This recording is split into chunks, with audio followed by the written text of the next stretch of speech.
I'm standing in a hospital hallway at 2 a.m., staring at my hands. These hands have held a rifle steady at 800 meters. These hands have never missed a target. But right now they're shaking. Because behind that door is my wife Harper, and I almost didn't recognize her face. Swollen, broken, destroyed. And the man who did this? He's home right now, sleeping peacefully, protected by a badge he doesn't deserve. Hit like, subscribe for more military stories, and comment your city or country.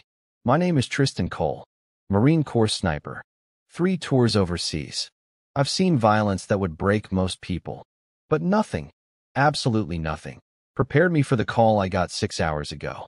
I was on base, finishing up paperwork after a training session. My phone rang. Unknown number. I almost didn't answer. Is this Tristan Cole? A woman's voice. Professional. Detached. Yeah, who's this? This is Mercy General Hospital. Your wife Harper was brought in by ambulance. You need to come now. My heart stopped. What happened? Is she okay? Sir, I can't discuss details over the phone. Please come to the ER immediately. I broke every speed limit getting there. My mind was racing through possibilities. Car accident? Medical emergency? Harper was healthy. She was 32. We just celebrated our 5th anniversary last month. When I got to the ER, a nurse led me to a private room. That's when I knew it was bad. They only use private rooms for the worst cases. Mr. Cole, I'm Dr. Amelia Richardson. Your wife is stable, but she's suffered significant trauma. What kind of trauma? She hesitated. That pause told me everything. She was assaulted in a parking lot at Riverside Mall. A witness called 911. The word assaulted hit me like a sniper round. Where is she? I need to see her. She's sedated right now. The injuries are extensive. I need to prepare you before you go in. Dr. Richardson pulled up Harper's chart. Broken ribs. Fractured cheekbone. Severe contusions across her face and torso. Possible concussion. They were monitoring for internal bleeding. Who did this? My voice was calm. Too calm. That's what happens when rage goes beyond emotion. It becomes something cold. Calculated. The police report says it was a road rage incident. An off-duty police officer. There's an investigation. An off-duty cop. Of course. They let me in to see her. I've trained myself to compartmentalize. To separate emotion from mission. But when I saw Harper lying in that hospital bed, every wall I'd built crumbled. Her face was unrecognizable. Purple and swollen. Her left eye completely shut. Tubes and monitors everywhere. This was my wife. The woman who kissed me goodbye every morning. Who left little notes in my lunch. Who waited up for me no matter how late I came home. I pulled a chair next to her bed and took her hand. Gently. So gently. I'm here, Harper. I'm right here. She stirred slightly. Her good eye opened just a crack. Tristan. Her voice was barely a whisper. Don't talk, baby. Just rest. I'm not going anywhere. A tear rolled down her bruised cheek. I'm sorry. Sorry? Harper, you have nothing to be sorry for. I scratched his car. I didn't mean to. He was so angry. My jaw clenched. Tell me what happened. Slowly. Harper took a shaky breath. The pain in her voice cut deeper than any wound I'd ever taken. She'd been at Riverside Mall. Just running errands. Picking up groceries. She was pulling into a parking spot and misjudged the angle. Scraped the side of a black SUV next to her. She got out to check the damage. Left a small mark. She was about to leave a note with her insurance information when a man came storming out of the store. That's my truck. What the hell did you do? Harper apologized immediately. Explained it was an accident. Offered her insurance. But he wasn't interested in insurance. He started screaming at her. Calling her names I won't repeat. Getting in her face. Harper tried to de-escalate. Stayed calm. Polite. Everything you're supposed to do. Sir, I'm really sorry. I'll cover all the damages. Here's my information. He slapped the paper out of her hand. You think you can just wreck someone's property and walk away? Harper stepped back.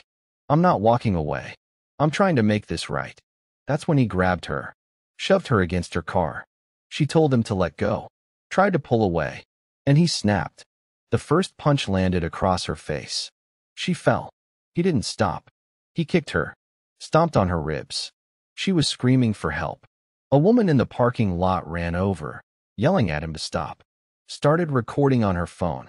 That's probably what saved Harper's life. The man finally backed off, looked at the camera, then at the small crowd gathering. She attacked me first. You all saw it. I was defending myself. Then he got in his SUV and drove away. Just drove away. The witness called 911. Ambulance came. Police came. And when they took Harper's statement at the scene, the responding officer's whole demeanor changed when she described the attacker. Ma'am, did he identify himself as law enforcement? He showed me a badge. Said I was lucky he was off duty or he'd arrest me for reckless driving. The officer closed his notepad. We'll look into it. That was it. No urgency. No outrage. Just bureaucratic detachment. Now Harper was lying in a hospital bed, and her attacker was probably at home, untouched. I sat with her until she fell asleep again. Then I walked out into the hallway and pulled out my phone. I called the one person I knew could get information fast, my old unit buddy, Logan, who worked in military intelligence. Logan, I need a favor. And I need it now. Tristan, it's 3 a.m, man. Harper was assaulted by an off-duty cop. I need to know who he is. Silence. Then, give me what you have. I gave him the location, the time, description of the vehicle, black SUV, partial plate. Harper remembered. I'll call you back in an hour. 45 minutes later, my phone buzzed. His name is Dominic Walsh. Officer with Metro PD, 12 years on the force. Lives in Oak Ridge Heights. And Tristan, he's got a file. Multiple complaints. All dismissed. I thanked Logan and hung up. Dominic Walsh. I didn't know it yet, but that name was about to become very familiar. To him. To his department. To everyone. Because Dominic Walsh made one critical mistake. He thought his badge made him untouchable. He didn't know who he'd just touched. I didn't sleep that night. Couldn't. While Harper rested under sedation, I sat in that hospital chair running through scenarios. In the Marines, we were taught to assess, adapt, and execute. This situation required the same approach. By sunrise, I had a plan. Dr. Richardson came in around 7 to check on Harper. Her vitals were stable. The swelling would take weeks to go down. The fractures would heal. But the psychological trauma? That was going to take longer. She's going to need counseling, Dr. Richardson said quietly. What she went through, it changes a person. I nodded. Whatever she needs. I'll make sure she gets it. The doctor looked at me with something like sympathy. And you? You're going to need support too. I've seen this before. Partners of assault victims carry their own trauma. I'll be fine. I just need to make sure this doesn't happen to anyone else. She didn't push it. Just left me her card with a therapist's number written on the back. Around 9, Harper woke up. More alert this time. I helped her sip water through a straw. She winced with every small movement. I need to go somewhere for a few hours, I told her gently. Your sister Brooke is on her way. She'll stay with you. Harper's good. I widened slightly. Where are you going? To get answers. Tristan, please don't do anything. I'm not going to do anything stupid. I promise. But I need to see where this happened. I need to understand. She squeezed my hand weakly. Be careful. Brooke arrived 20 minutes later, her eyes red from crying when she saw Harper's condition. I briefed her, then left. Riverside Mall was a 30-minute drive. I arrived just after 10. The parking lot was busy. People going about their normal lives, completely unaware that 2 days ago, someone was nearly beaten to death right here. I parked and walked to the area where it happened. Harper had described the location, near the north entrance, close to the grocery store. I found the spot easily. There was still a small dark stain on the pavement. Harper's blood. I stood there for a moment. Then I switched into observation mode. This is what I was trained for. Snipers aren't just shooters. We're intelligence gatherers. We notice everything. Details others miss. I surveyed the area. 3 security cameras within range. 1 mounted on the light post directly overhead. 1 on the grocery store entrance. 1 on the mall's exterior wall. Perfect coverage. Someone had this on video. I walked into the mall and asked for the management office. The receptionist directed me to the second floor. The mall manager's name was Kyle Brennan. Mid-40s. Tired eyes. He looked like someone who dealt with shoplifting complaints and parking disputes, not violent assaults. Mr. Brennan, I'm Tristan Cole. My wife was attacked in your parking lot 2 days ago. I need to see your security footage. He shifted uncomfortably. Sir, I'm very sorry about what happened to your wife. But we've already provided the footage to the police. We can't release it to. The police aren't doing anything. The man who did this is a cop. They're protecting him. Kyle's expression changed. Recognition. He'd heard about this. I saw the report, he said quietly. I watched the footage when the police requested it. What happened to your wife was. He trailed off. Can you show me? Please. I need to see it. He looked at me for a long moment, then made a decision. Technically, I'm not supposed to. But screw it. If that was my wife, I'd want to know too. He pulled up the footage on his computer. Timestamp, 4:47 p.m. 2 days ago. I watched Harper's car pull into the spot. The slight scrape against the black SUV. She got out, checked the damage, pulled out her phone, probably to take pictures for insurance. Then Dominic Walsh came into frame. Even on grainy security footage, you could see the aggression. He was a big guy, 6'2", maybe 220 pounds. He got right in Harper's face immediately. Harper stepped back, kept her hands visible. Non-threatening body language. The conversation lasted maybe 2 minutes. Harper was clearly trying to calm him down, offering solutions. Then it happened. He shoved her. Hard. Her head snapped back against her car. Then the punches came. Rapid. Brutal. Harper went down. He kicked her. Once. Twice. 3 times. A woman ran into frame, phone out, shouting. Dominic looked at the camera. For a split second, his face was perfectly visible. Then he walked away. Got in his SUV. Left. The whole thing lasted maybe 90 seconds. 90 seconds that destroyed my wife's sense of safety in the world. Can you copy this for me? My voice sounded distant to my own ears. Kyle nodded. Give me a USB drive. I handed him one from my keychain. He copied the file. There's something else, Kyle said. After the police came, one of the officers, older guy, Sergeant Stripes, he asked me if we could lose this footage. Said it would be better for everyone if this stayed quiet. Internal matter. What did you say? I said no. Told him it was already backed up and logged. He didn't like that. I took the USB drive. Thank you. You might have just saved this case. I hope your wife recovers. And I hope you nail that bastard. I drove straight to the police station. Metro PD headquarters. Big building downtown. I'd never had reason to go there before. The front desk was staffed by a sergeant. Nameplate read Blake Morrison. He looked bored until I approached. I need to file assault charges and submit evidence. Name and case number? Harper Cole. Assault that occurred 2 days ago at Riverside Mall. The attacker was one of your officers. Dominic Walsh. The sergeant's expression immediately closed off. That case is under internal investigation. You'll need to wait for, I have video evidence. Clear footage of the entire assault. Sir, as I said, internal investigation is handling. I don't care about your internal investigation. I'm filing criminal charges. That's my right as a citizen.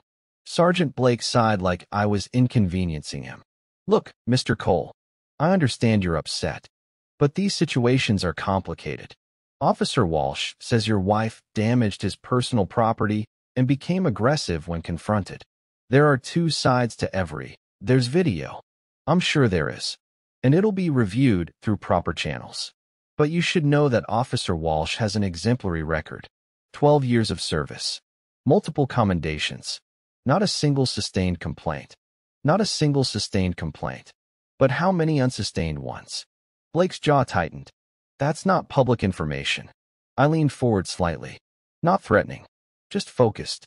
My wife is in the hospital with broken bones and a fractured face. Your officer did that. And you're sitting here protecting him. I'm not protecting anyone. I'm following procedure. Right? Procedure. I placed the USB drive on the desk. Here's the security footage. Unedited. Shows the entire assault. Submit it as evidence or don't. But I'm making copies. And if this disappears into your internal investigation and nothing happens, I'll make sure everyone sees it. I turned and walked out before he could respond. Back at the hospital, Harper was awake. Brooke had helped her eat some soup. Small victories. I sat down next to her bed and took her hand. I saw the footage, I said gently. From the parking lot. Harper's eye filled with tears. It was bad, wasn't it? It was clear. Crystal clear. Shows exactly what happened. He attacked you. You did nothing wrong. The police don't care, do they? I wanted to lie. To tell her the system would work. That justice would happen naturally. But I'd never lied to Harper. Wasn't going to start now. No, I said. They don't care. They're protecting him. She closed her eyes. More tears. So he just gets away with it. No. My voice was steel. He doesn't get away with it. The system might be rigged. But I'm not the system. And I didn't survive 3 tours in combat zones to let some coward in a uniform destroy my family and walk away. Harper looked at me. What are you going to do? Whatever it takes. The right way? The legal way. But relentlessly. She squeezed my hand. I'm scared. I know. Me too. But we're going to get through this. Together. I stayed with her until visiting hours ended. Then I went home to our empty house and sat at the kitchen table with my laptop. I started researching. Dominic Walsh. Metro PD complaint procedures. Police misconduct cases. Civil rights attorneys. By midnight, I had 3 pages of notes. A timeline. A strategy. The police department thought this would go away quietly. That we'd accept their internal investigation and move on. They were wrong. I wasn't just Harper's husband. I was a Marine sniper. And the first rule of sniper training? Patience. Observation. Wait for the perfect shot. Dominic Walsh had no idea what was coming. Harper came home from the hospital 5 days later. The doctors wanted to keep her longer, but she insisted. She said the sterile walls and constant beeping were making her more anxious, not less. I converted our guest room downstairs into a temporary bedroom. She couldn't handle stairs yet. Every movement hurt, but she was determined to reclaim some normalcy. Brooke stayed with us that first week. Helped with things I couldn't, getting Harper to the bathroom, helping her change clothes, washing her hair. The kind of intimate care that required another woman's touch. I watched my wife struggle with basic tasks she'd done without thinking her entire life. Watched her flinch at sudden movements. Watched her stare out the window with hollow eyes. The nightmares started on night 3. She'd wake up screaming, reliving the assault. I'd hold her until the shaking stopped. Sometimes that took hours. Dr. Richardson had referred us to a trauma therapist named Dr. Eliza Cross. Harper's first appointment was scheduled for the following week. I made a mental note to ask Dr. Cross about therapy for myself too. I was holding it together on the surface, but underneath, the rage was building. During the day, while Harper rested, I worked. I'd created a file on my laptop. Password protected. Inside was everything I could find about Dominic Walsh. His social media was public, rookie mistake for someone in law enforcement. Photos of him at bars with fellow cops. Gym selfies showing off. Posts with thin blue line flags and aggressive comments about criminals getting what they deserve. But the real information came from deeper digging. I found a forum for Metro PD complaints, a citizen-run website where people shared their experiences with problematic officers. I searched Dominic's name. 7 posts. 7 different people describing encounters with Officer Dominic Walsh. Excessive force during traffic stops. Verbal abuse. Intimidation tactics. All of them had filed official complaints. All of them dismissed as unfounded or unsubstantiated. The system was designed to protect officers, not citizens. I started reaching out privately. Direct messages. Careful wording. Explained who I was and what happened to Harper. Most didn't respond. Too afraid.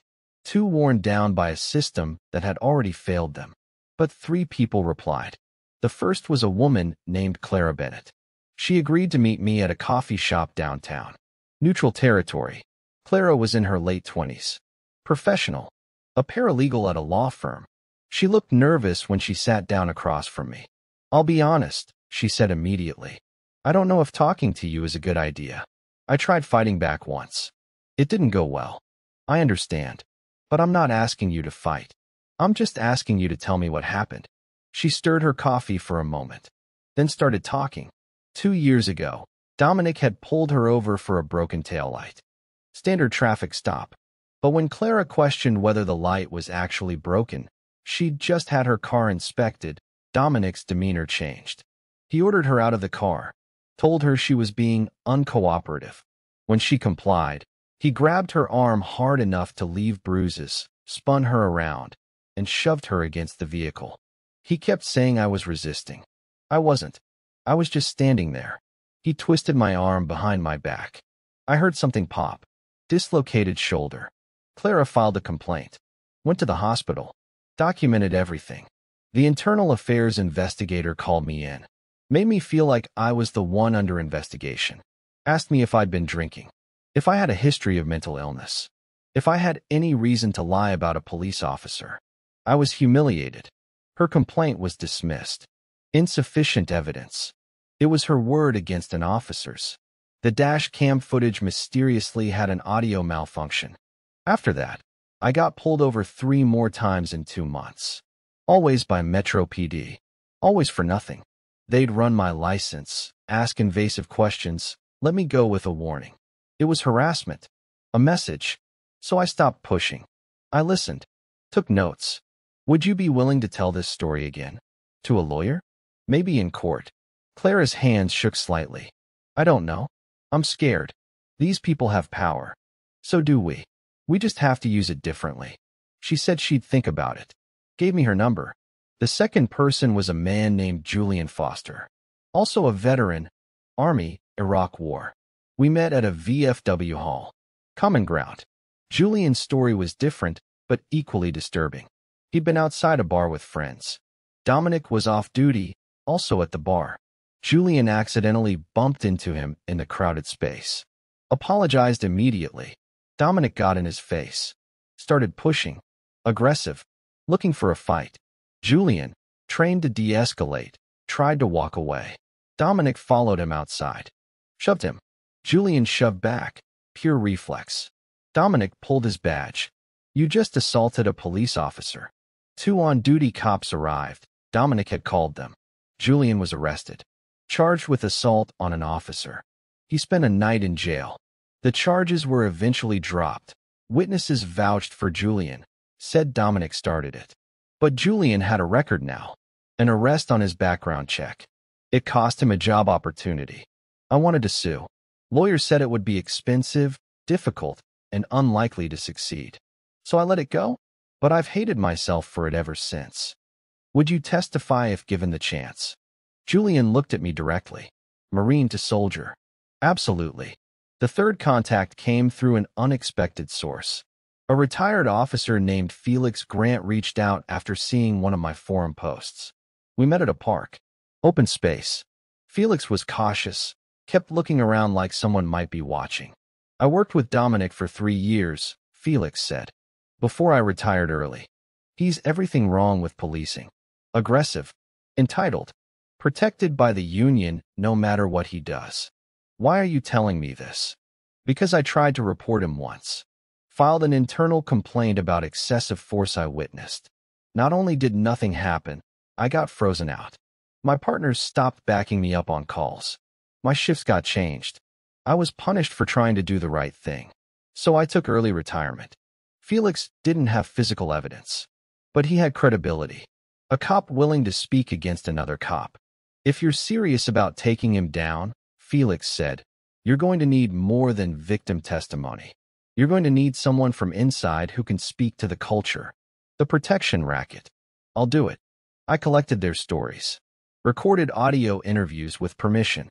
Built a timeline of Dominic's behavior pattern spanning 5 years.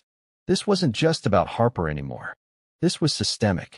I needed a lawyer. Not just any lawyer. Someone who specialized in police misconduct and wasn't afraid of going up against an entire department. I found her through research. Morgan Hayes. Civil rights attorney. High-profile cases against law enforcement. win rate that made cops nervous. Her office was downtown. Modern. Professional. Morgan herself was in her mid-40s, sharp-eyed, no nonsense. I laid out everything. Harper's case. The video. Clara. Julian. Felix. The pattern of complaints. The departmental cover-ups. Morgan listened without interrupting. Took notes. When I finished, she sat back. This is a strong case. Stronger than most I see. But you need to understand, suing a police department is brutal. They have unlimited resources. They'll drag this out. They'll try to destroy your credibility and your wife's. It's going to get ugly. I don't care about ugly. I care about justice. She smiled slightly. Good answer.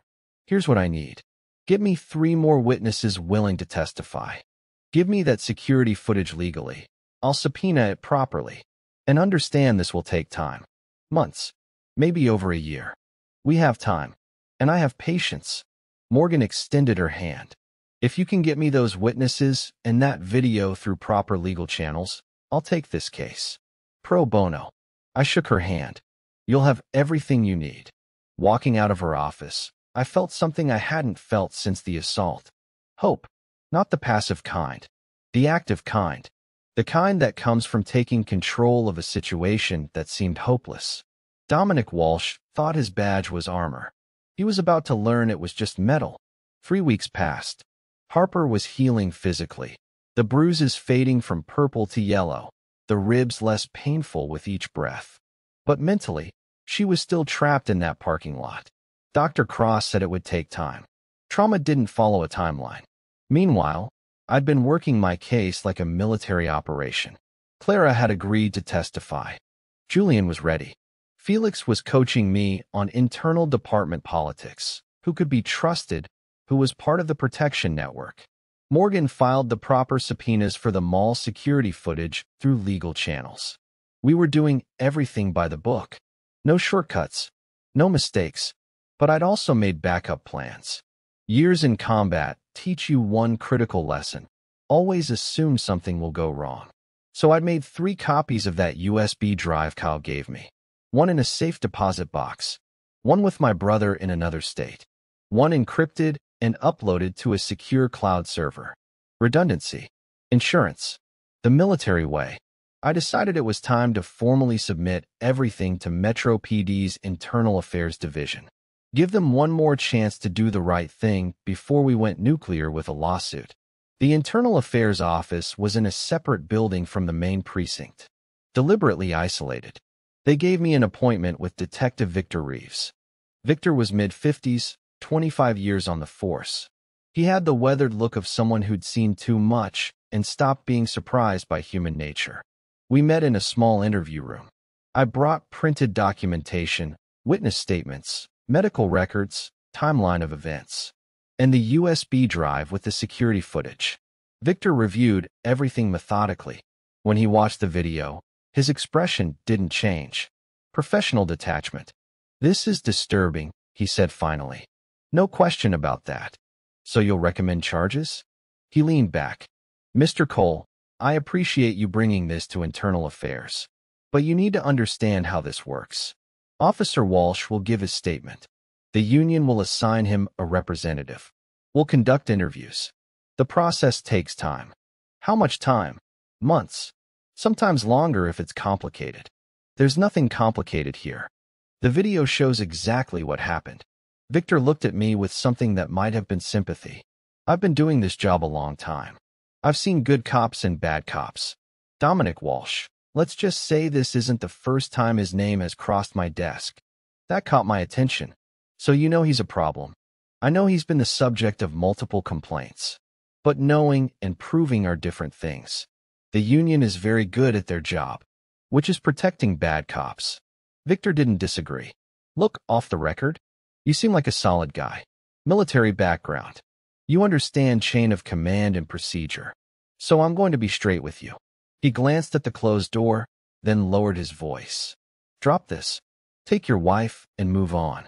I know that sounds callous, but Dominic Walsh has friends in high places. His father-in-law is retired Captain Leonard Walsh. 28 years on the force. Connected to the DA's office, city council, Union leadership. You're not just going up against one cop. You're going up against a network. My jaw tightened. Are you telling me there won't be a real investigation? I'm telling you that even if there is, the outcome is probably already decided. And pushing too hard could make things worse for you and your wife. Worse how? Victor stood up. I've said too much already. Think about what I told you. Sometimes walking away is the smarter move. He left me sitting there with my documentation and my USB drive. I didn't walk away. I walked straight to Morgan's office. She listened to my recap of the meeting, her expression darkening. They're not even trying to hide it anymore, she said. That's actually useful. Victor's warning could be considered witness intimidation if we need it later. So what's our next move? We wait for the subpoena results, continue building the civil case, and prepare for them to fight dirty. Dirty came faster than expected. 4 days later, I got a call from Kyle at the mall. Mr. Cole, we have a problem. My stomach dropped. What kind of problem? The security system crashed. Some kind of technical failure. We lost footage from the past 6 months, including the incident with your wife. I went cold. When did this happen? Yesterday. IT is saying it's a corrupted hard drive. Complete data loss. Kyle, that's not a coincidence. I know. His voice was tight. 2 guys came by 3 days ago. Said they were from the police department. Needed to check our security system for an ongoing investigation. They were in the server room for about 20 minutes. Did you get their names? They showed badges.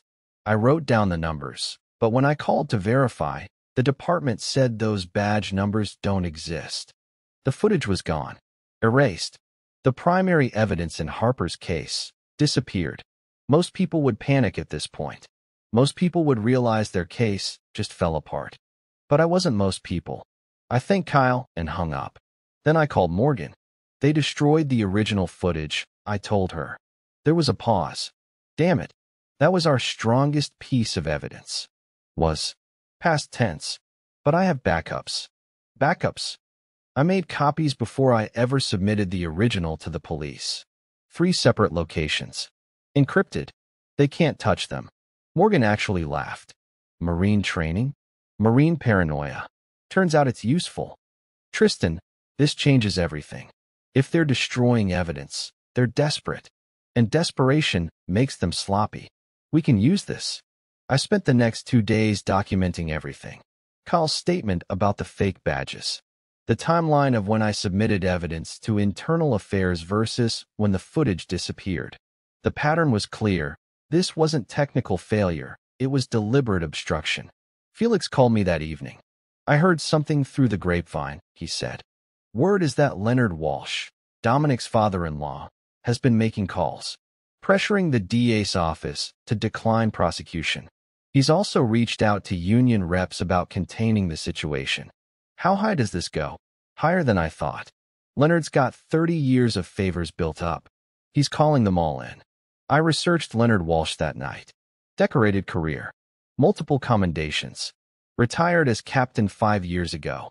Now worked as a consultant for police unions nationwide. His daughter, Paige, was married to Dominic. 2 kids. Perfect family photos on social media. No indication she knew what kind of man her husband really was. Leonard had power, connections, resources, but he'd made one critical error in his strategy. He assumed I'd give up when the footage disappeared. He assumed I'd be like all the other victims who'd tried and failed to hold his son-in-law accountable. He didn't know about the backups. Didn't know I'd been 3 steps ahead from the beginning. I sat at my kitchen table that night, Harper asleep in the next room, and I thought about what Victor had said. That walking away was the smarter move.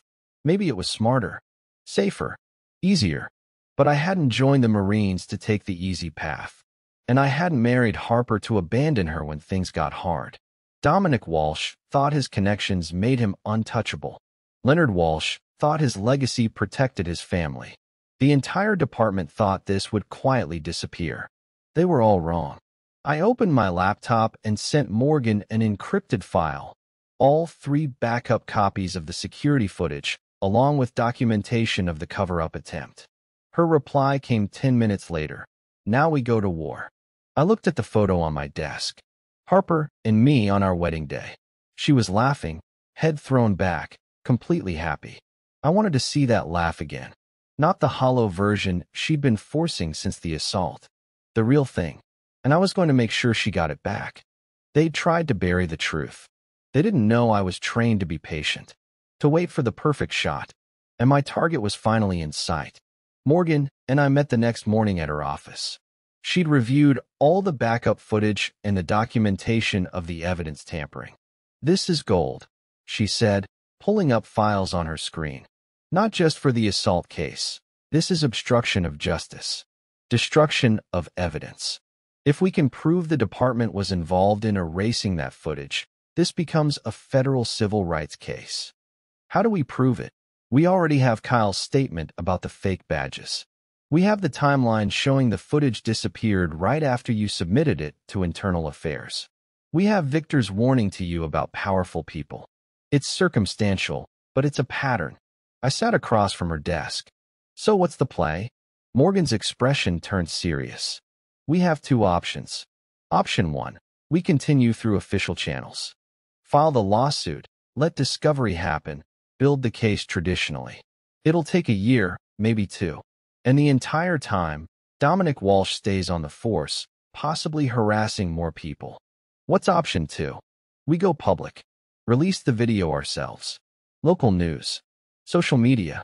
Create public pressure that forces the department's hand. It's faster, messier, and there's no going back once we do it. What are the risks? Backlash. The police union will attack you and Harper publicly. They'll try to discredit you. Dig into your past, your wife's past. Look for anything they can use. It gets ugly fast. I thought about Harper. How fragile she still was.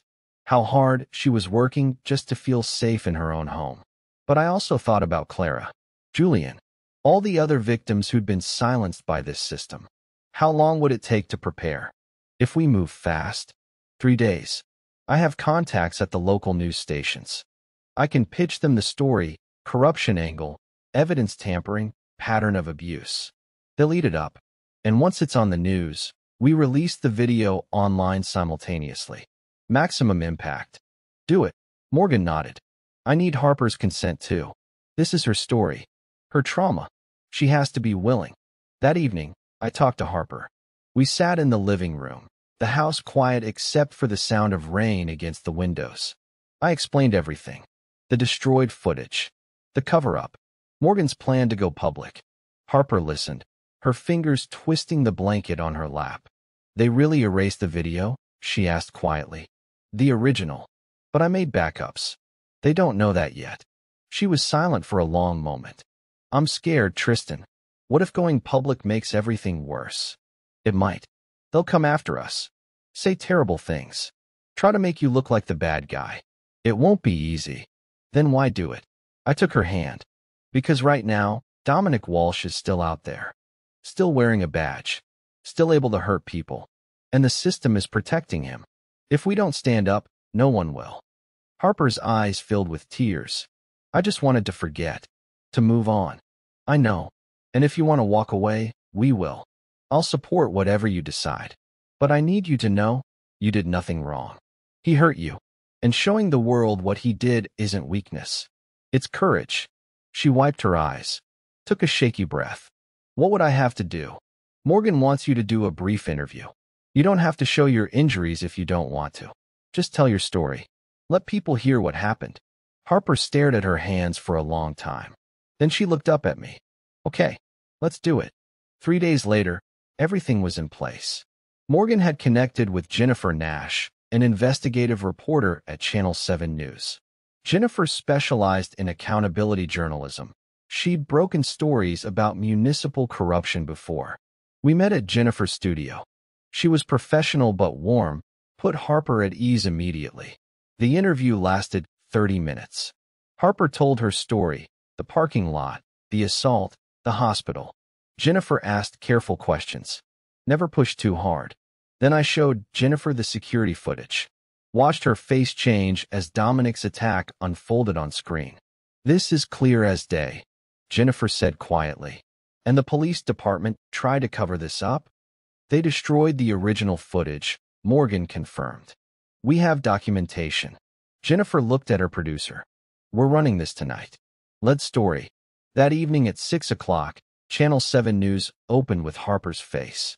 Tonight, an exclusive investigation into police brutality and corruption. A local woman brutally assaulted by an off-duty officer. And evidence that suggests the department tried to cover it up. Jennifer's report was thorough. Harper's interview. The security footage, blurred enough to not be gratuitous but clear enough to show the violence. Kyle's statement about the evidence tampering. Felix's on-camera testimony about departmental protection of problem officers. The final segment showed Dominic Walsh's photo, his official police portrait, looking stern and professional. Officer Dominic Walsh remains on active duty while this incident is under internal investigation. The department declined our request for an interview. Morgan had timed the social media release perfectly. The moment the news segment ended, the video went live on Twitter, Facebook, YouTube. Within an hour, it had 10,000 views. By midnight, over 200,000. By morning, it was trending nationally. The public reaction was explosive. Comments flooded in. Outrage, support for Harper, demands for Dominic's arrest. The hashtag Justice for Harper started trending. But the backlash came just as fast. The police union released a statement at noon. This video lacks crucial context. Officer Walsh acted in self-defense after being threatened. We stand behind our officers and will not allow trial by media. Pro-police groups started their own counter-campaign. Accusations that the video was edited. Claims that Harper had a criminal record, completely false. Anonymous accounts attacking her character, her appearance, suggesting she deserved what happened. Someone found our address. Posted it online. That night, I woke up to the sound of breaking glass. Someone had thrown a brick through our living room window. Spray-painted, "Cop Hater" on our garage door. I called the police. They sent an officer who took a report with visible disinterest. Probably just kids, he said. Harper was shaking. The progress she'd made in therapy evaporated in an instant. But the support outweighed the hate. A GoFundMe appeared, organized by Clara and Julian, to help with Harper's medical bills and our legal fees. It raised $40,000 in 2 days. Local activist groups organized protests outside Metro PD headquarters. Hundreds of people holding signs. Badge doesn't mean above the law. Protect and serve, not assault and cover up. National media picked up the story. CNN, MSNBC, even international outlets. The pressure became impossible to ignore.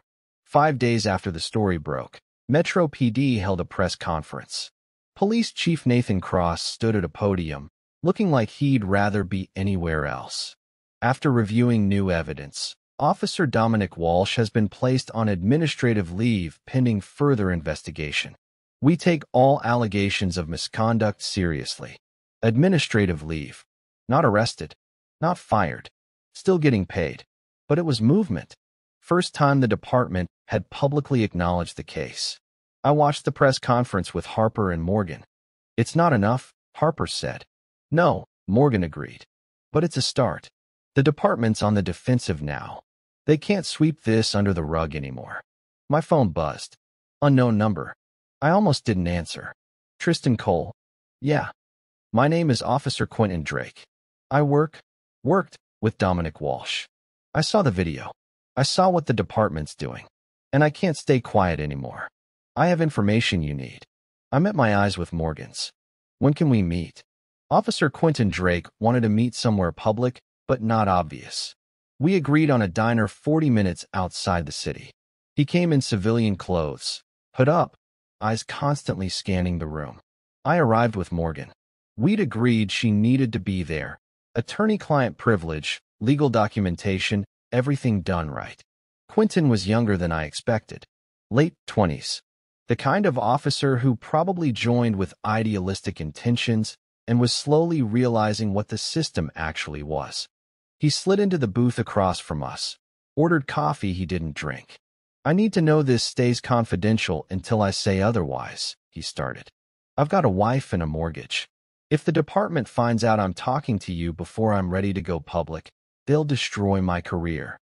We can protect you as a confidential informant for now, Morgan said. What do you have? Quentin pulled out a tablet, opened an encrypted folder. I worked patrol with Dominic for 8 months last year. He was my training officer when I first made it out of the academy. I thought he was a good cop at first. Confident. Experienced. But then I started seeing things. He scrolled through files. Dominic has a pattern. He escalates situations that don't need to be escalated. He's aggressive with people who question him. And he lies in his reports. Quentin showed us incident reports. Side-by-side comparisons with body cam footage that told completely different stories. One report claimed a suspect lunged aggressively at Dominic during a traffic stop. The body cam showed a scared kid, hands up, backing away while Dominic advanced on him. Another report described a woman as verbally abusive and physically resistant. The footage showed her crying, asking why she was being arrested while Dominic grabbed her roughly. I tried to bring this up to my sergeant, Quentin continued. Got told to mind my own business. That Dominic was a veteran officer, and I was still learning. But I wasn't learning to be a good cop from him. I was learning how to get away with being a bad one. Morgan was recording everything with Quentin's permission. How many incidents like this do you have documented? 12 over 8 months. And those are just the ones I personally witnessed. Why come forward now? I asked. Quentin looked at me directly. Because I saw what he did to your wife. That video. And I realized if I stayed quiet, I was just as guilty. I joined this job to help people, not to protect guys like Dominic Walsh. Morgan leaned forward. Would you be willing to testify? In court, under oath. If you can guarantee my family won't be targeted, yes. I'll testify. We spent 2 more hours going through every piece of evidence Quentin had. Morgan documented everything meticulously. This wasn't just about Harper's case anymore. This was exposing systematic corruption. When we left the diner, Morgan turned to me. With Quentin's testimony and evidence, the DA can't ignore this. We're filing formal criminal charges tomorrow. The next morning, Morgan submitted a comprehensive filing to the district attorney's office. Not just assault charges, evidence tampering, civil rights violations, pattern of misconduct under color of authority. She included witness statements from Clara, Julian, Felix, and Quentin, medical records, the security footage, documentation of the cover-up attempt, a timeline spanning 5 years of Dominic's abuses, and she CC'd every major news outlet in the state. The DA's office had a choice: prosecute or be seen as complicit. District Attorney Rebecca Hunt held a press conference 3 days later. After careful review of evidence, the state is filing criminal charges against Officer Dominic Walsh. Charges include aggravated assault, battery, and obstruction of justice. Officer Walsh will be arraigned next week. Harper squeezed my hand as we watched. First tears of relief I'd seen from her in months. Dominic was arrested at his home. Mugshot hit the news within hours. No more official police portrait, just a booking photo, looking angry and entitled. His bail was set at $50,000. Leonard Walsh posted it within the hour. The arraignment was quick. Dominic pleaded not guilty. His attorney, Preston Wolfe, was expensive, clearly funded by the police union. Preston was known for defending cops, and he was good at it. Outside the courthouse, Preston gave a statement. Officer Walsh acted in self-defense and is the victim of a coordinated smear campaign. We look forward to presenting the facts in court. The preliminary hearing was scheduled for 6 weeks out. That gave us time to prepare, but it also gave Dominic's team time to build their defense. Morgan warned us what was coming. They're going to investigate every aspect of your lives, looking for anything to use against Harper's credibility. Past relationships, social media posts, medical history. Nothing's off limits. She was right. Within days, I noticed cars following us. Private investigators. Harper's therapy records were subpoenaed. Morgan fought it, got most of it protected, but the stress was taking its toll. Harper's nightmares got worse. She started having panic attacks in public spaces. Dr. Cross increased their session frequency. But Harper also found strength I didn't know she had. She started attending the support group for assault survivors, hearing other stories, sharing hers. She wasn't alone anymore.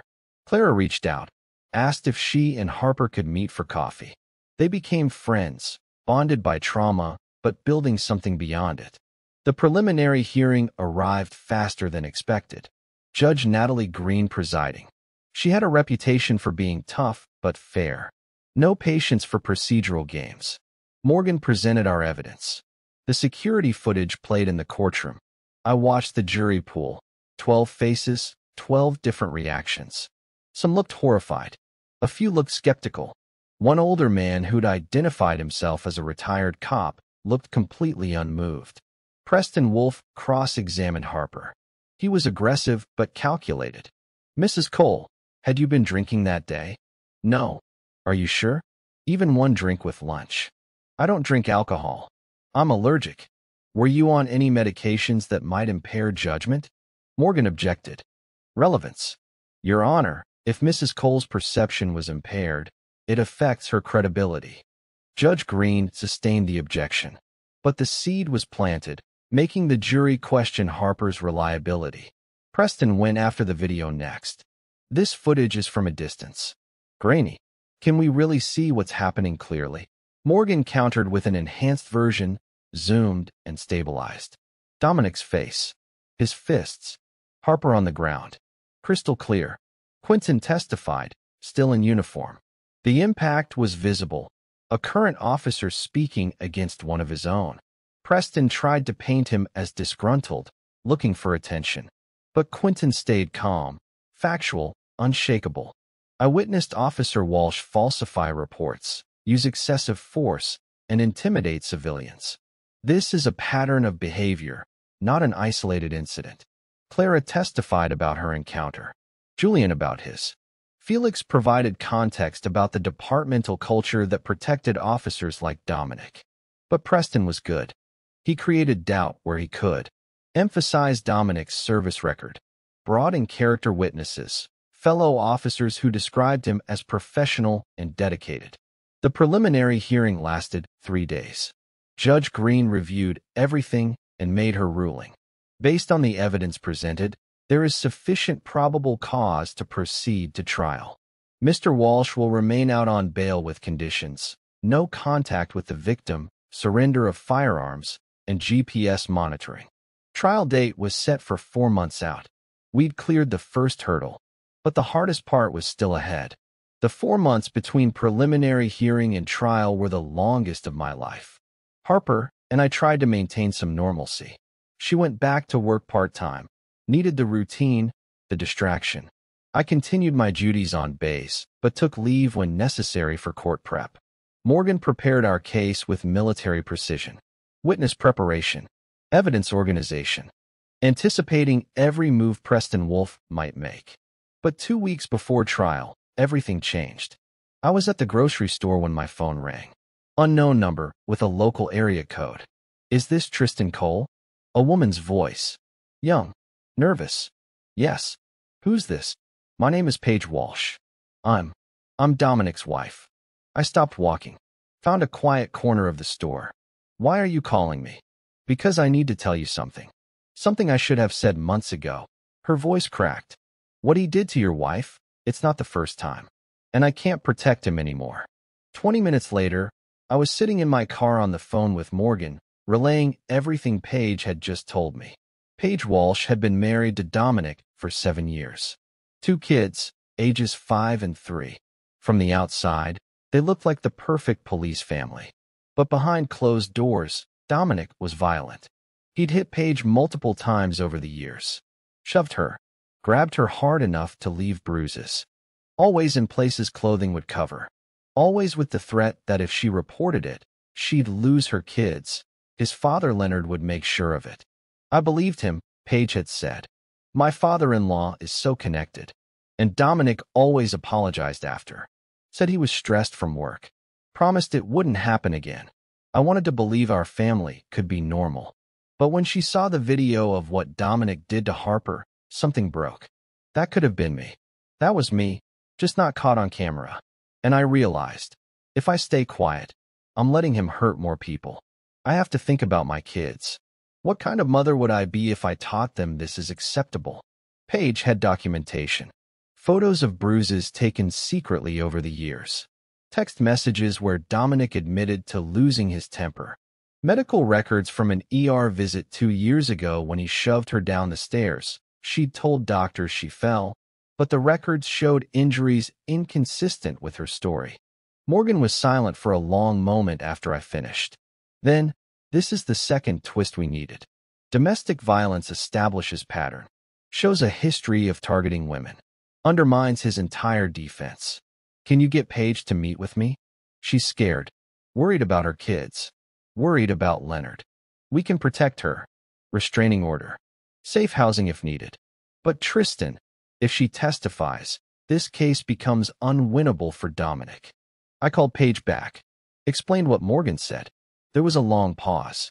If I do this, Leonard will never forgive me. He'll try to take my kids. We won't let that happen. Morgan's good, and you're doing the right thing. Another pause. Then, okay, I'll meet with her. 2 days later, Paige sat in Morgan's office with a divorce attorney and a domestic violence advocate. She gave a formal statement, turned over all her documentation, signed an affidavit. Morgan filed an emergency motion to include Paige's testimony as evidence of prior bad acts.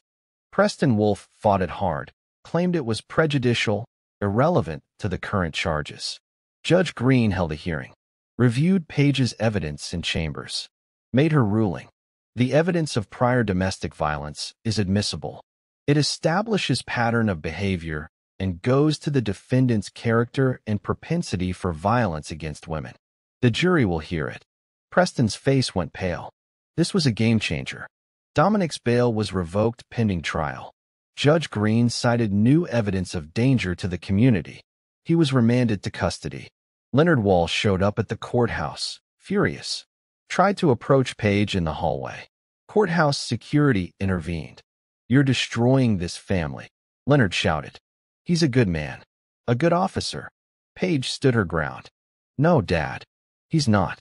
And you've known it for years. You just chose to protect him instead of helping him change. Trial began 1 week later. The courtroom was packed. Media, activists, police union members. Dominic's fellow officers in the gallery as a show of support. But fewer than before, some were starting to distance themselves. Opening statements painted 2 different pictures. Morgan, this is a case about abuse of power. About a man who believed his badge made him above the law. About a system that protected him until he went too far. And about the courage of victims who refused to stay silent. Preston, this is a case about a good officer having one bad moment. A moment taken out of context. A moment that doesn't define 13 years of service to this community. The prosecution's case took 3 days. Harper testified first. Composed, clear, detailed. Preston tried to shake her on cross-examination, but couldn't. The security footage played again. Even Preston's objections couldn't diminish its impact. Clara testified. Julian, Quentin, each one adding layers to the pattern. Then Paige took the stand. The courtroom went completely silent. Dominic's wife, the mother of his children, testifying against him. She described years of abuse, showed the photos, explained how she'd been too afraid to speak up. Until now. I watched that video of what my husband did to Harper Cole, Paige said, tears streaming down her face. And I saw myself. Every time he pushed me, hit me, made me feel small. I realized I couldn't let my sons grow up thinking this is what a man does. This is not strength. It's cowardice. Preston's cross-examination was gentle. Even he knew attacking a domestic violence victim would backfire with the jury. Mrs. Walsh, you're going through a difficult divorce. Isn't it possible you're exaggerating these incidents to gain advantage in custody proceedings? No. I stayed silent for 7 years to protect my family. I'm speaking now to protect everyone else's. The defense's case was weak. Character witnesses who could only speak to Dominic's professional demeanor. Nothing that contradicted the video evidence or the pattern testimony. Dominic himself didn't testify. Preston advised against it, too risky on cross-examination. Closing arguments were emotional. Morgan, Officer Walsh thought his badge was armor. But it's not. It's a responsibility. A sacred trust. He violated that trust. He violated Harper Cole. He violated every citizen who expects police to protect, not brutalize. Hold him accountable. Preston, one bad moment shouldn't erase 13 years of service. Officer Walsh made a mistake. But mistakes aren't crimes. Consider the context. Consider his record. Consider reasonable doubt. The jury deliberated for 6 hours. Harper sat next to me, her hand gripping mine so tight I lost circulation. Morgan stayed calm, but I could see the tension in her shoulders. When the bailiff announced the jury had reached a verdict, my heart was pounding. We filed back into the courtroom. Dominic was brought in, looking smaller somehow. Diminished. Judge Green addressed the jury foreman. Has the jury reached a verdict? We have, Your Honor. On the charge of aggravated assault. How do you find? Guilty. Harper gasped. Started crying. I held her. On the charge of battery? Guilty. On the charge of obstruction of justice? Guilty. Guilty on all counts. The courtroom erupted. Dominic's supporters shouting. Activists cheering. Judge Green's gavel pounding for order. Sentencing was set for 2 weeks out. Dominic was led away in handcuffs. Harper turned to me, tears and relief mixing on her face. It's really over? The trial is. But healing takes longer. Morgan hugged us both. You did it. Both of you. You stood up to everything they threw at you. And you won. Outside the courthouse, reporters swarmed us. I gave a brief statement. Justice was served today, not just for my wife, but for every victim who's been silenced by power and corruption. This is just the beginning. Because it was. The FBI had opened an investigation into Metro PD based on our evidence. Leonard Walsh was facing charges for obstruction. The entire department was under federal oversight review. One case, one video, one refusal to stay silent. And everything changed. The 2 weeks between verdict and sentencing felt surreal. Harper and I existed in this strange space between relief and exhaustion. The trial was over, but we were still processing everything that had happened. The sentencing hearing was scheduled for a Thursday morning. Judge Green's courtroom was packed again, though the energy was different this time. Quieter, more somber. Dominic was brought in wearing an orange jumpsuit. No uniform, no badge, just another defendant awaiting judgment. Judge Green reviewed the case file, the pre-sentencing report, victim impact statements. Mr. Walsh, you have the right to address the court before sentencing. Do you wish to speak? Dominic stood. For a moment, I thought he might actually show remorse. Apologize. Take responsibility. Your Honor, I've dedicated 13 years to serving this community. One mistake shouldn't erase everything I've contributed. I asked for leniency. One mistake. He still didn't get it. Judge Green's expression hardened. Mr. Walsh, the evidence showed this wasn't one mistake. It was a pattern of abuse, violence, and abuse of authority spanning years. You were given power to protect people. Instead, you terrorized them. She turned to the sentencing guidelines. On the charge of aggravated assault, 5 years. Battery, 2 years, concurrent. Obstruction of justice, 3 years, concurrent. Total sentence, 5 years in state prison. No early parole eligibility. You are also permanently barred from law enforcement and will forfeit your pension. 5 years. It wasn't life, but it was something. The bailiff led Dominic away. He didn't look back at Paige or his father. Just walked out, finally facing consequences. Outside, Harper gave a statement to the press. She'd practiced with Morgan, but when the moment came, the words were all hers. Today, justice was served. Not just for me, but for every person who's been hurt by someone who thought power made them untouchable. I want other survivors to know, your voice matters. Your story matters. Don't let anyone silence you. The reporters asked if she felt closure. Harper paused. Closure isn't a moment. It's a process. But today is a step forward. The ripple effects of Dominic's conviction spread faster than we anticipated. The FBI's investigation into Metro PD went deep. Special Agent Amanda Rhodes led the task force. She'd built a career prosecuting civil rights violations and corruption. Agent Rhodes reached out to us directly. Your case opened the door.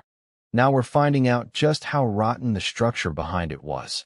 The evidence Quentin, Felix, and others provided led to a sprawling investigation. 17 officers were placed under review. 5 were ultimately charged with various crimes: evidence tampering, excessive force, conspiracy to obstruct justice. Leonard Walsh, Dominic's father-in-law, faced federal charges for his role in the cover-up. His decades of built-up credibility crumbled under scrutiny. He took a plea deal, 2 years probation, permanent ban from any law enforcement consulting. But the most powerful development came from victims. Once Dominic's conviction made national news, people started coming forward. Not just as victims of other officers who'd been protected by the same system. Morgan's office was flooded with calls. Stories of abuse, intimidation, falsified reports. Some going back a decade. A task force was established.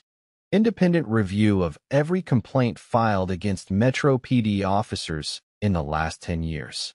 Hundreds of cases. Harper watched it all unfold with a mixture of satisfaction and sadness. I didn't want to be the face of this movement, she told me one night. I just wanted justice for what happened to me. You got justice.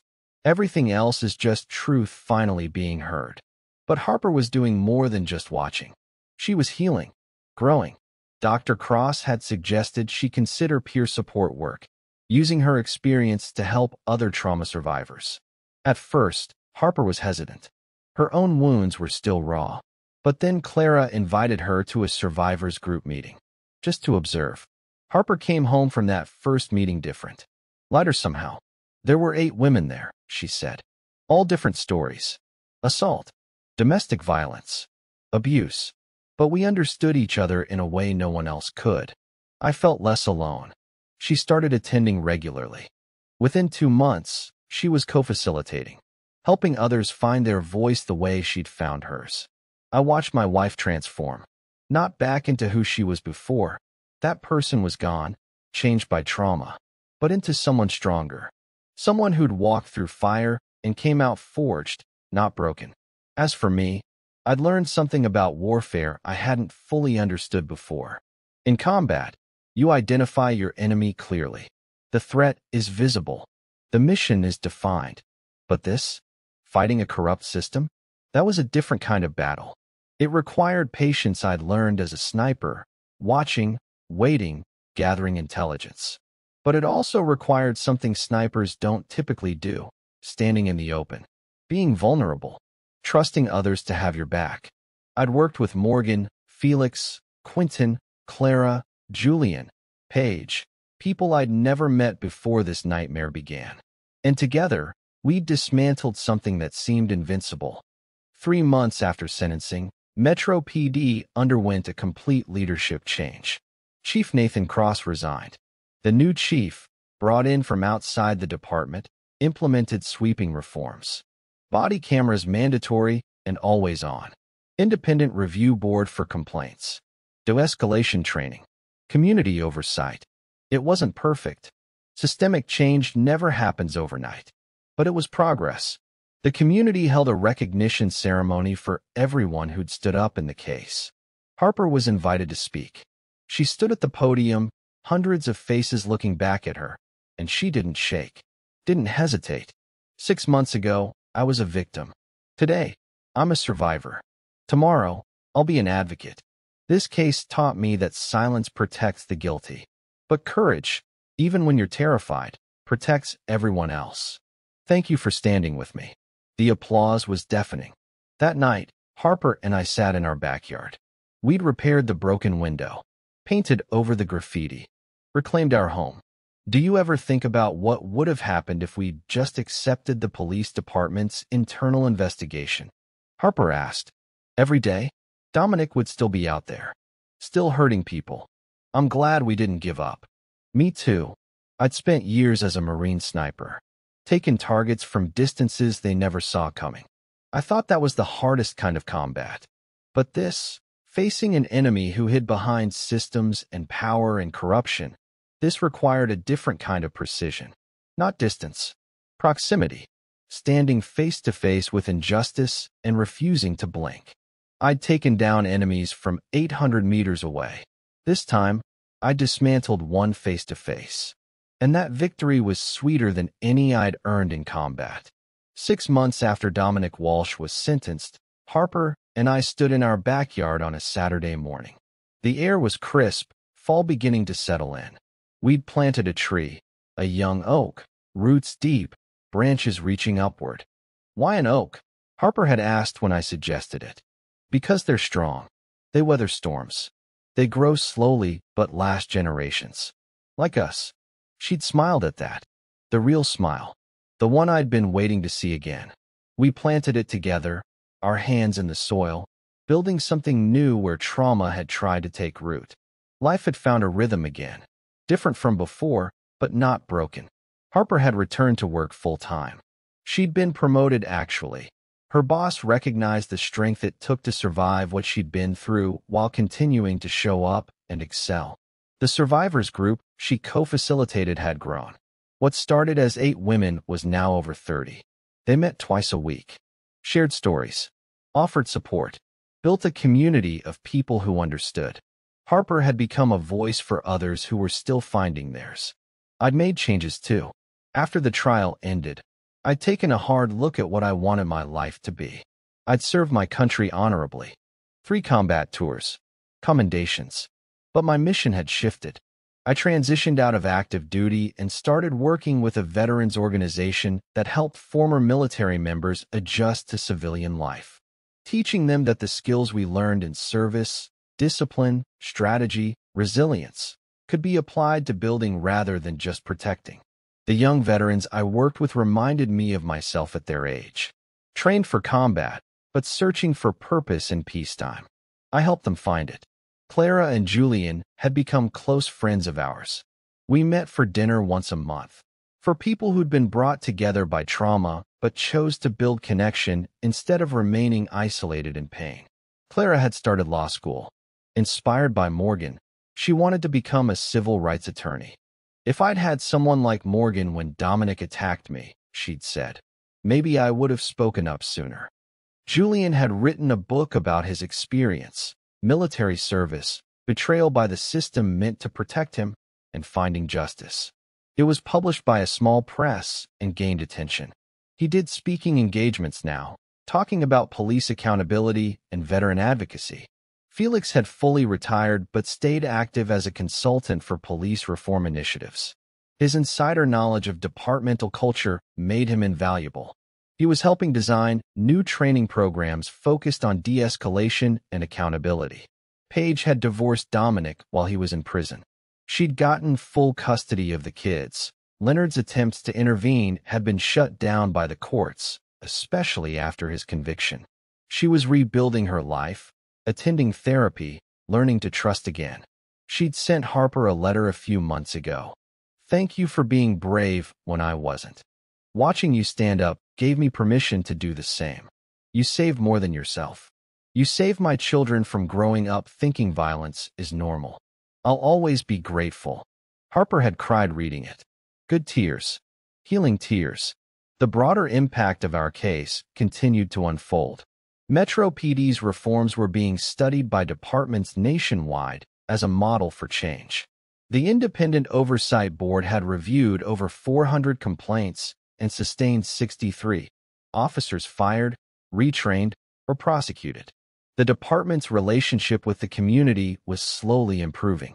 It would take years, maybe decades, to fully rebuild trust. But the foundation was being laid. Morgan had been offered a position with the Department of Justice, heading up a new civil rights division focused on police misconduct. She'd accepted. Your case reminded me why I went to law school, she told us.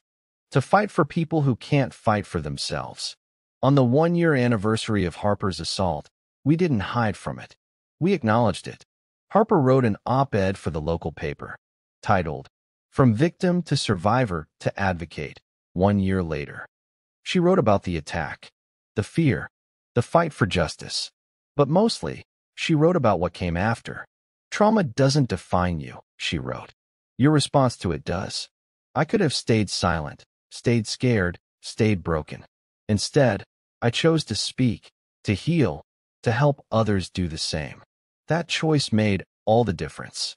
The response was overwhelming. Hundreds of messages from other survivors. People sharing their stories, asking for resources, thanking her for her courage. That evening, we hosted a gathering at our home.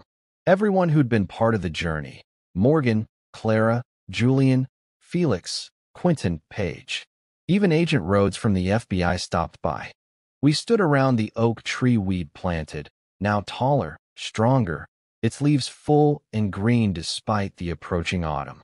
This tree represents something important, I said, raising a glass. It represents growth from pain, strength from struggle, life persisting despite everything that tried to destroy it. That's all of us. That's what we built together. Harper added, a year ago, I thought my life was over, that I'd never feel safe again. But you all, every person here, you showed me that justice isn't just a concept. It's something we build together, with courage, persistence, and refusing to accept that power means immunity. Thank you. We toasted, shared stories, laughed. It wasn't about celebrating trauma.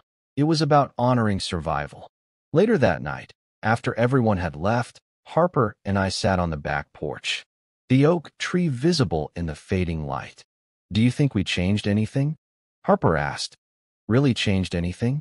Or will the system just go back to protecting bad cops once people stop paying attention? I thought about it. I think we proved something important. That ordinary people can hold power accountable. That victims' voices matter. That one video, one case, one refusal to stay silent can create ripples that become waves. Will every department reform? No. Will every bad cop face justice? Probably not. But we made it harder for them to hide. We gave other victims a roadmap. That matters. Harper nodded. I hope so. I hope someone out there sees what we did and finds the courage to speak up too. They will. You already know they are. Your survivors group. All those messages. The changes at Metro PD. That's not abstract. That's real impact. She leaned against me. I'm proud of us. Of what we did. How we did it. Me too. The oak tree swayed gently in the evening breeze. Strong roots. Growing branches. Exactly what we'd planted it to be. They'd tried to bury us. Harper with violence. Me with intimidation. All of us with a corrupt system designed to protect itself. But they didn't know we weren't meant to stay buried. We were seeds. And from the darkest moment of our lives, we'd grown something beautiful. Not just justice, though we got that. Not just accountability, though we achieved that too. We grew community. Purpose. Proof that courage isn't the absence of fear. It's acting despite it. Harper had faced down her attacker in court. I'd fought a system designed to defeat me. Together, we'd turned trauma into transformation. And that tree in our backyard would stand as a reminder for decades to come. Some battles aren't won with rifles from 800 meters away. Some are won face-to-face, word by word, truth by truth. We'd won ours. And in doing so, we'd shown others how to win theirs. Now, I want to ask you something. Have you ever had to stand up against someone more powerful than you? Have you ever fought for justice when the system said to stay quiet? Drop your answer in the comments below. And please, let me know where you're watching from. What city? What country? I love knowing this community reaches across the world. If this story moved you, if Harper and Tristan's journey meant something, I'd be honored if you'd hit that like button and subscribe. More epic revenge stories, more tales of justice and courage are coming your way, and I want to make sure you don't miss a single one. What kind of stories do you want to hear next? Military justice? Family betrayal? Underdog victories? Corporate revenge? Tell me in the comments what types of stories you love, and I'll bring those to you. This channel exists because of you, and I want to create what speaks to your heart. Until next time, take care of yourselves and each other. Keep fighting for what's right. And remember, you're stronger than you think. See you in the next thriller. Stay tuned for another epic revenge story that'll keep you hooked from start to finish.